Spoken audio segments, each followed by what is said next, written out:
Mi esposo siempre había sido dolorosamente tacaño, hasta que me entregó un bolso de lujo en mi fiesta de cumpleaños. El momento en que mis dedos se cerraron alrededor del asa, lo supe. No que sabía, no todavía. Esa parte tomaría otros 40 minutos. Un número de teléfono garabateado en tinta azul y una voz al otro lado de una línea que nunca esperé marcar. Pero algo en mis manos lo supo antes que mi cerebro. El cuero estaba mal, demasiado suave, demasiado vivido, moldeado por un agarre que no era el mío, amoldado por una vida que yo nunca había tocado. Robert me estaba observando desde el otro lado del círculo de invitados con una expresión que no pude nombrar. No orgullo, no anticipación. Algo más cercano al pavor conteniendo el aliento. Sonreí para la cámara que mi hermana sostenía en alto. Por dentro, mi estómago se volvió de piedra. Déjenme decirles algo sobre mi esposo. Robert David Callahan no compraba regalos. No en 15 años de matrimonio, ni una vez. No lo digo de la manera hiperbólica en que la gente se refiere cuando dice que él nunca recuerda los aniversarios o que es terrible con los días festivos. Lo digo literalmente, clínicamente, como un hecho documentado de nuestro matrimonio. Robert no compraba regalos. Tenía una filosofía al respecto, una filosofía genuina, articulada e irónica, que declaraba sin vergüenza cada vez que surgía el tema. Los regalos son solo dinero desapareciendo. Esa era su frase. Había crecido viendo a su padre gastar de más en gestos, flores para su madre en las semanas malas, joyas para suavizar peleas que deberían haber requerido conversación, y luego perder la casa de todos modos cuando Robert tenía 11 años. La bancarrota no había sido causada por los regalos de cumpleaños, obviamente, pero en algún lugar del joven cerebro de Robert, gastar dinero en cosas que no duraban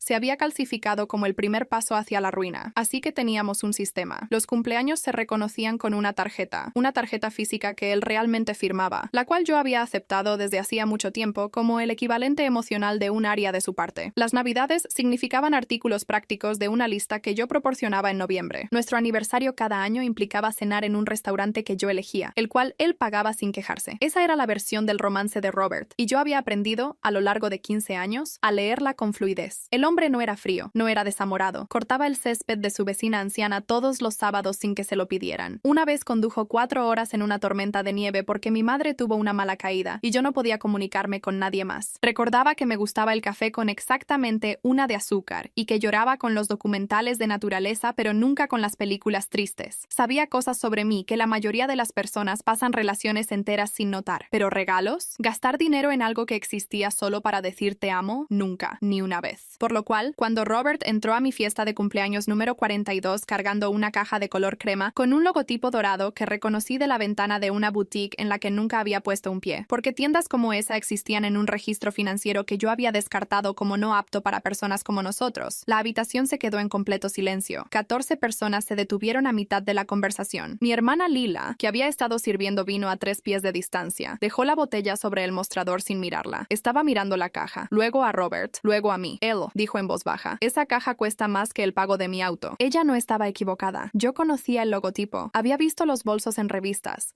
en las muñecas de mujeres en aeropuertos, en los brazos del tipo de personas que no piensan en el precio de las cosas. Un bolso de esa casa costaba entre $3,000 y $6,000 dependiendo del estilo. Robert colocó la caja frente a mí como si estuviera desactivando algo. «Feliz cumpleaños», dijo. Su voz era normal, completamente normal, y esa fue la primera nota falsa. La voz de Robert, cuando estaba incómodo, se volvía un poco plana, planchada. El calor se retiraba detrás de algo mecánico. Lo había escuchado cuando habíamos tenido conversaciones difíciles sobre dinero, cuando había tenido que llamar a su madre por su salud, cuando me estaba ocultando algo, lo cual, a lo largo de 15 años, había sido casi nunca. Estaba plana ahora. Levanté la tapa. Cuero negro, herrajes dorados, silueta estructurada. El tipo de bolso que no necesitaba anunciarse porque no tenía nada que demostrar. Era impresionante de la manera en que las cosas verdaderamente caras a veces lo son. No llamativo, solo silenciosa e indiscutiblemente correcto. La habitación exhaló. Alguien dijo, «Oh, Dios mío». Lila de verdad se llevó la mano a la boca. Estiré la mano y lo saqué. Y ahí estaba otra vez, esa extrañeza bajo mis dedos. El cuero estaba demasiado suave, no la rigidez de algo nuevo, que aún conserva su forma de fábrica. Este cuero tenía memoria. Había sido cargado, manejado a diario, colocado sobre mostradores y pisos y mesas de restaurante. El asa había sido agarrada miles de veces por una mano que no era la mía, y el material se había moldeado alrededor de esa mano. La había aprendido, la había recordado. Alguien más había sido dueña de este bolso. Lo dejé sobre la mesa, Sonreí a la sala. Dejé que Lila tomara 4 fotos. Dejé que nuestra amiga Diane lo sostuviera en alto, silbara abajo y dijera: Robert, eres una absoluta leyenda. Robert no parecía una leyenda. Parecía un hombre preparándose para el impacto. Mantuve la sonrisa hasta que salió el pastel. Las desapariciones habían comenzado en marzo, no desvanecimientos dramáticos. Robert no empacaba una maleta y se iba. Era más sutil que eso, más silencioso. El tipo de ausencia que una vida ocupada casi podría absorber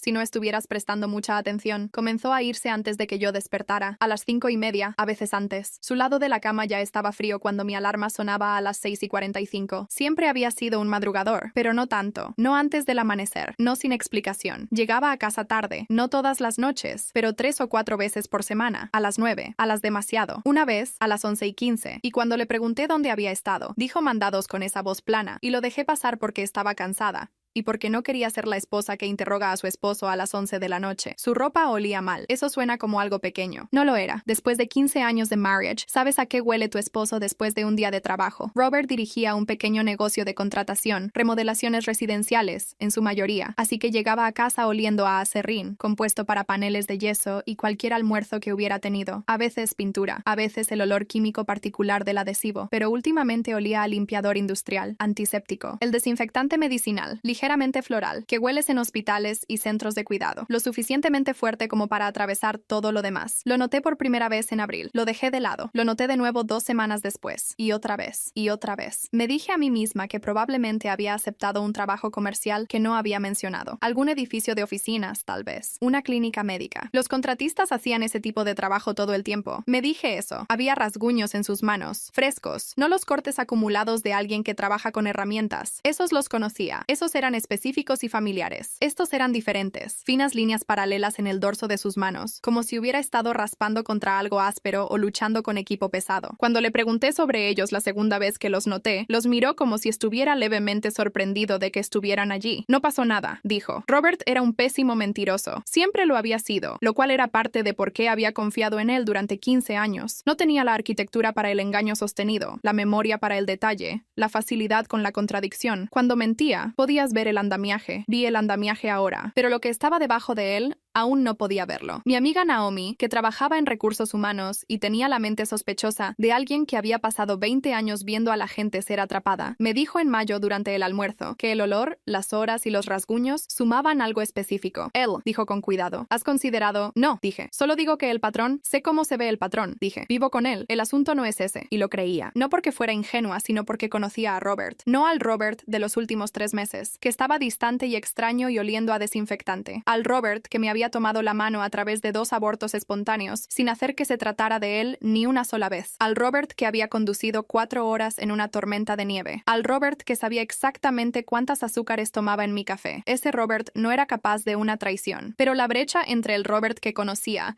y el Robert que me había entregado un bolso de lujo usado en mi fiesta de cumpleaños crecía cada minuto. El bolsillo oculto es una característica de diseño en ciertos bolsos de esa casa. Un panel interior plano que queda al ras contra el forro y no se anuncia. Tienes que saber buscar, o tus dedos tienen que encontrarlo por accidente. Los míos lo encontraron mientras lo llevaba al baño durante la fiesta, usando el momento lejos de los invitados para mirar realmente el bolso de manera adecuada. La solapa estaba apenas levantada, medio centímetro, pero mi pulgar la enganchó mientras revisaba el forro, y sentí el papel antes de entender lo que estaba tocando. Doblado pequeño, en tercios apretados. El papel había estado allí el tiempo suficiente para tomar la forma del bolsillo. No lo saqué. No en ese momento. No con 14 personas al otro lado de la puerta del baño comiendo mi pastel de cumpleaños y preguntándole a Robert dónde había mandado a grabar el bolso. Cargué con el secreto de ello durante las últimas 2 horas de la fiesta, a través de las despedidas y la limpieza, y Laila lavando vasos en el fregadero y diciéndome que esto era lo más romántico que había presenciado jamás, que estaba reconsiderando todo lo que había pensado sobre Robert, que claramente las aguas tranquilas eran profundas. Claramente, dije. Robert se movía por la cocina guardando las cosas con la eficiencia cuidadosa de un hombre que intenta ocupar sus manos. Cuando el último invitado se fue,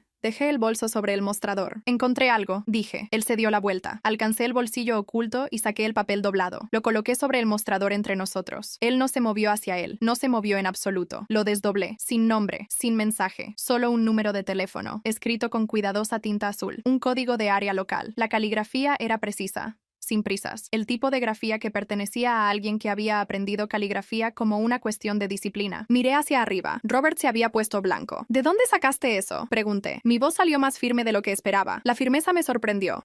No lo hagas. Recogí el papel. ¿De dónde vino este bolso? Él puso su mano sobre el mostrador de la manera en que lo hace la gente cuando necesita algo sólido, cuando el suelo se está moviendo. Pertenecía a alguien más, dijo. Ahí estaba. El aire se escapó de la habitación. Otra mujer, dije, no como una pregunta. Las dos palabras fueron perfectamente tranquilas de una manera que no tenía nada que ver con estar tranquila. No, él. Escucha, me reí, no la risa pulida que había interpretado para la fiesta. La otra clase, la clase fea que viene de algún lugar involuntario. Los hombres siempre dicen escucha. Estaba intentando hacer algo bueno, con el bolso de otra mujer. Él miró el papel sobre el mostrador, a mí, de vuelta al papel. Y luego dijo la cosa más extraña. Lo dijo en voz baja, sin drama, en un tono que sonaba menos a confesión que a resignación. Ya es demasiado tarde para cambiar algo de esto ahora. Mis manos ya estaban temblando cuando recogí el papel. Marqué antes de que el miedo pudiera alcanzar al buen juicio. 2 tonos. Servicios de Hospicio Millbrook. Habla Ana. La cocina se detuvo. Hospicio. Dije la palabra en voz alta, solo para escucharla. ¿Hospicio? Y Robert, al otro lado de la cocina, se sentó lentamente en una silla. Ana Reyes había estado con los servicios de Hospicio Millbrook durante 11 años. Se presentó de esa manera cuando llamé de vuelta a la mañana siguiente, después de la noche de insomnio, después de que Robert me lo hubiera contado todo en esa misma cocina silenciosa, después de haberme sentado con lo que había aprendido el tiempo suficiente para entender que necesitaba escucharlo de alguien que no fuera mi esposo. Ana Reyes, dijo, soy una de las defensoras del paciente aquí. Me alegra tanto que haya llamado, señora Callahan. Hemos estado esperando que lo hiciera. Hemos, plural. Mi esposo me contó algo. Dije, necesito escuchar el resto. Ella entendió sin requerir explicación.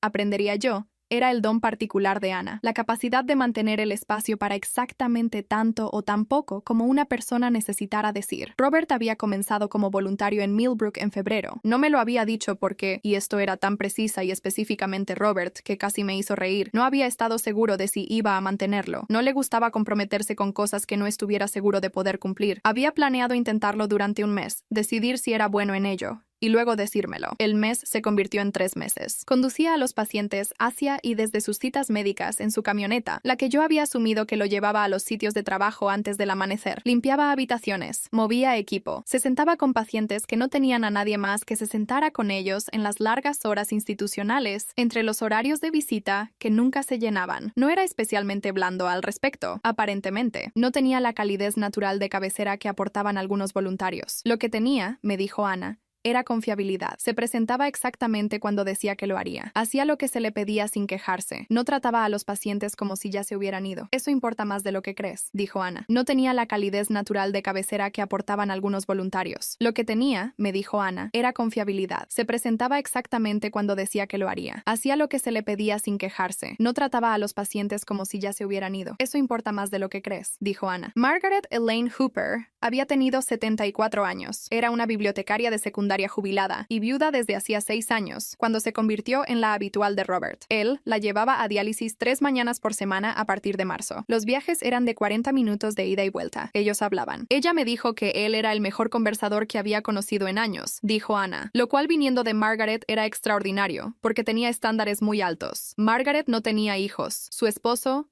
Howard, había muerto de un evento cardíaco repentino 6 años antes. Tenía un sobrino en Phoenix que la había visitado 2 veces, y amigos que se habían dispersado de la manera en que lo hace la gente cuando la enfermedad se vuelve crónica e indefinida. Para cuando Robert la conoció, su mundo se había contraído al hospicio. Su habitación, el centro de diálisis y los viajes de 40 minutos con un contratista taciturno que recordaba cómo tomaba el té. Ella le preguntaba sobre su vida. Él le contaba sobre mí. Esta fue la parte que me deshizo, no el hospicio. No Margaret, ni siquiera el bolso. La parte que me deshizo fue aprender que mi esposo, el hombre que luchaba por decir la palabra amor sin mirar hacia la distancia media, que expresaba el cuidado a través de actos más que del lenguaje, que nunca en de 15 años me había escrito más que una tarjeta firmada, me había descrito a una mujer moribunda con el detalle suficiente para que ella sintiera que me conocía. Le contó a Margaret sobre las rosas amarillas. Siempre había querido plantarlas a lo largo de la cerca trasera y cada primavera pasaba junto a ellas en el vivero y las dejaba de vuelta vuelta porque teníamos otras cosas en que gastar el dinero. Él lo había notado. Nunca había dicho nada. Solo lo había notado. Le dijo que me quedaba despierta hasta la 1 de la madrugada horneando cuando alguien en mi vida tenía algo que celebrar, incluso personas que apenas conocía, que trataba los logros de otras personas como si fueran míos. Le dijo que tarareaba mientras doblaba la ropa. Siempre las mismas 3 canciones en rotación, que lo había estado haciendo desde antes de que nos casáramos y que probablemente no sabía que lo hacía. Margaret había escuchado todo esto a lo largo de 83 viajes. Ella dijo, me contó Ana, que nunca había escuchado a un hombre describir a su esposa de la manera en que su esposo la describía a usted, como si estuviera informando sobre alguien notable, como si no pudiera entender por qué usted había aceptado casarse con él. Yo estaba en la mesa de la cocina cuando Ana me dijo esto. Mi café estaba frente a mí, intacto. Tenía un bloc de notas porque había planeado tomar notas, estar organizada, abordar esto de la manera en que abordaba todo. El bloc de notas estaba en blanco. El bolso, dije. La voz de Ana cambió. Se volvió cuidadosa, tierna. El esposo de Margaret,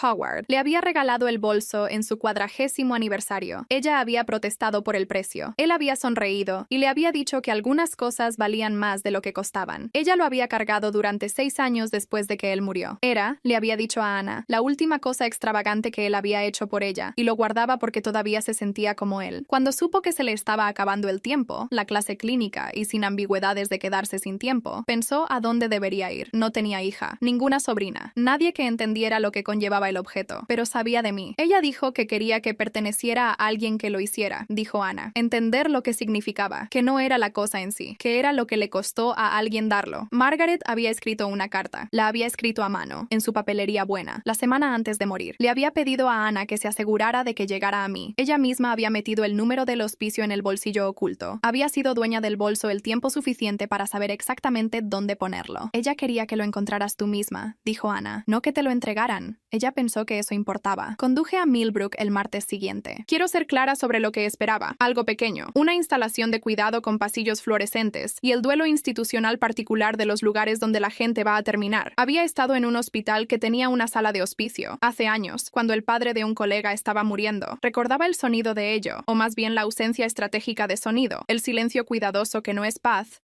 sino el manejo del pain. Millbrook no era así. Era una casa victoriana convertida en una calle residencial con un jardín al frente que claramente era atendido por alguien a quien le importaba. Había rosas a lo largo de la cerca, amarillas. Me quedé en la acera durante 1 minuto completo antes de entrar. La doctora Patricia Ochoa, la directora de las instalaciones, 17 años en cuidados paliativos, anteriormente del sistema médico universitario, me recibió en la sala del frente. Era pequeña, precisa, con anteojos de lectura en una cadena y la quietud particular de alguien que ha aprendido a habitar silencios difíciles sin llenarlos. Margaret habló de esta visita. Dijo, quería que sucediera, pero no asumió que pasaría. Pensó que podrías necesitar tiempo. Necesité 4 días. Dije, eso es rápido, dijo, y no estaba siendo despectiva. Sonaba como si lo dijera en serio. Me guió a través de lo que Robert hacía allí, no de una manera abstracta e institucional. Específicamente, sabía a qué pacientes conducía con regularidad. Sabía que había arreglado una rampa para sillas de ruedas en noviembre que su solicitud de mantenimiento no había logrado priorizar. Sabía que se había sentado con un hombre llamado Gerald durante 3 horas un martes por la noche en enero, porque el hijo de Gerald no había llegado a tiempo, y Robert casualmente estaba allí. No nos dijo que se iba a quedar, dijo la doctora Ochoa. Simplemente no se fue. Los rasguños en sus manos, aprendí, eran por ayudar a mover equipo en las instalaciones de almacenamiento. Viejo equipo médico de metal que estaba siendo transferido a otra sucursal. Bordes de metal ásperos. Había estado helping en su propio tiempo, un sábado, porque estaban cortos de personal. El limpiador industrial, las mañanas tempranas, las noches tardías. No me lo había dicho porque no había sabido cómo explicar por qué lo estaba haciendo, sin que sonara a que estaba pidiendo crédito. Y Robert no pedía crédito. No una sola vez en 15 años. Ana nos encontró en una pequeña habitación fuera del pasillo. La misma Ana del teléfono, más joven de lo que su voz había sugerido, con la calidez práctica de alguien que había elegido una profesión difícil y había hecho las paces con ella. Me dio la carta de Margaret. Eran 4 páginas, escritas en la mano cuidadosa, y de bucles que había visto en el sobre. Papel viejo, la papelería pesada de color crema, de alguien que la había poseído durante décadas y la usaba solo para cosas que importaban. La leí allí, en la silla que Ana sacó para mí, con la doctora Ochoa ida para darme privacidad, y Ana sentada en silencio al otro lado de la habitación en caso de que la necesitara. Margaret Elaine Hooper había sido bibliotecaria durante 31 años. Escribía como una, con precisión y sin adornos, pero con una comprensión completa de cómo aterrizan las palabras. Escribió que había escuchado a Robert describirme durante 83 viajes. Escribió que no era una mujer sentimental, y no confundía a un hombre hablando con cariño de su esposa con una prueba de amor. Había conocido a demasiados hombres que hablaban bellamente sobre mujeres a las que trataban mal, pero había observado a Robert. Lo había visto recordar las cosas exactas que le había dicho 2 meses antes. Lo había visto corregirse una vez, cuando había dicho algo ligeramente incorrecto sobre mi preferencia de café, y recalibrar hacia la verdad precisa. Lo había visto enojarse silenciosamente en mi nombre por una situación que yo había mencionado de pasada, y que la mayoría de la gente habría olvidado de inmediato. Un man que recuerda esas cosas, escribió. Ama a la persona a la que pertenecen. Puede que no sepa cómo decirlo de una manera que suene a amor. Ese es un problema diferente, y uno más pequeño de lo que se siente, escribió sobre Howard, sobre cómo el miedo había sido su primer idioma durante la mayor parte de su matrimonio. Había crecido pobre, gravemente pobre, y la escasez de su infancia había dado forma a cada decisión financiera que tomó hasta que tuvo 60 años. Sobre cuánto tiempo le había tomado entender que su negativa a gastar dinero en cosas que no duraban no era indiferencia, era terror. Un viejo y profundo terror de que algo hermoso fuera la cosa que los rompiera. Howard pasó 40 años protegiendo nuestro mañana, escribió, y casi nada de tiempo viviendo en nuestro hoy. Lo amé por la protección, lloré por el tiempo. Escribió que le había dicho esto a Robert, sin rodeos,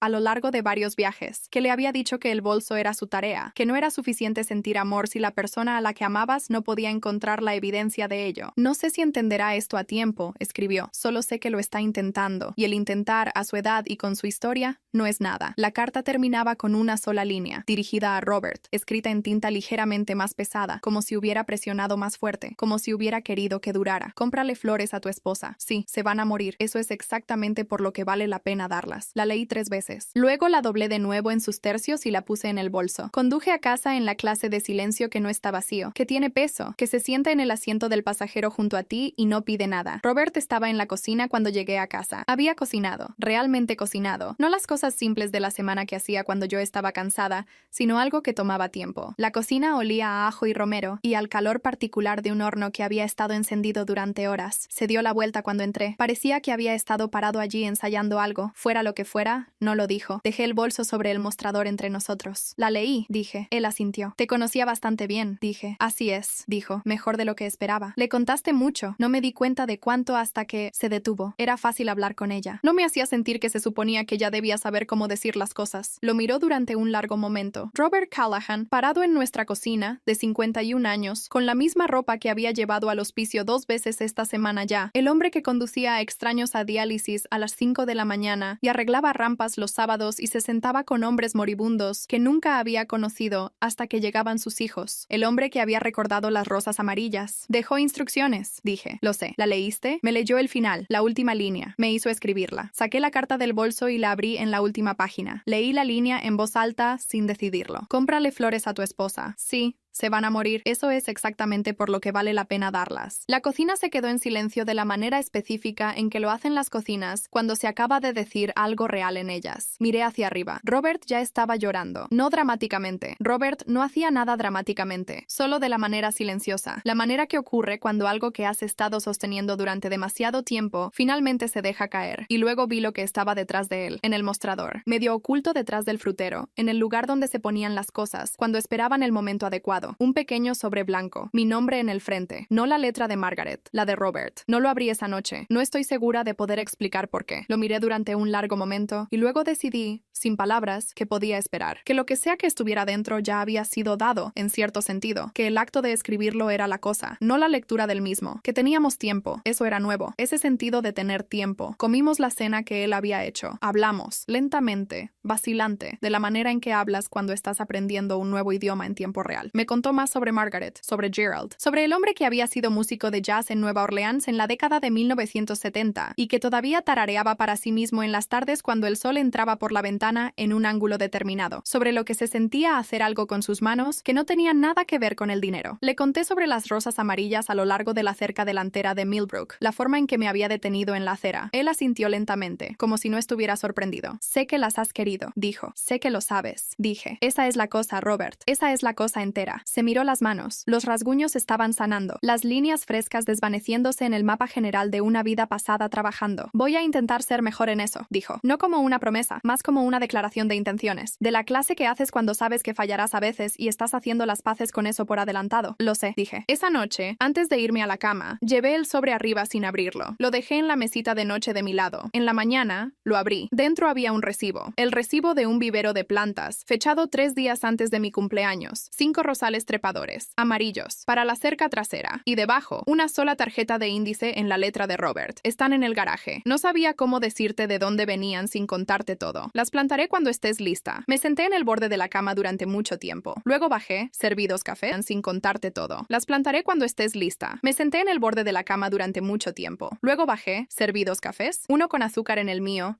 nada en el suyo, y me paré en la puerta trasera mirando la cerca. Después de un minuto, lo escuché bajar las escaleras. Estoy lista, dije. Las rosas se plantaron un sábado por la mañana a principios de octubre, 3 semanas después de mi cumpleaños. Robert cavó los agujeros. Yo coloqué las raíces. No hablamos mucho mientras trabajábamos. Hay una compañía específica que viene de hacer una cosa física junto a alguien que amas. Una clase de conversación que no necesita palabras. Cuando terminamos, él se paró atrás y miró la cerca. A Margaret le habría gustado eso, dijo. Ella se habría adjudicado el crédito, dije. Él casi sonrió. Se lo habría merecido. Todavía tengo el bolso. Lo cargo para las cosas que importan, los buenos eventos, esos a los que vale la pena asistir adecuadamente. No parece un bolso nuevo. Se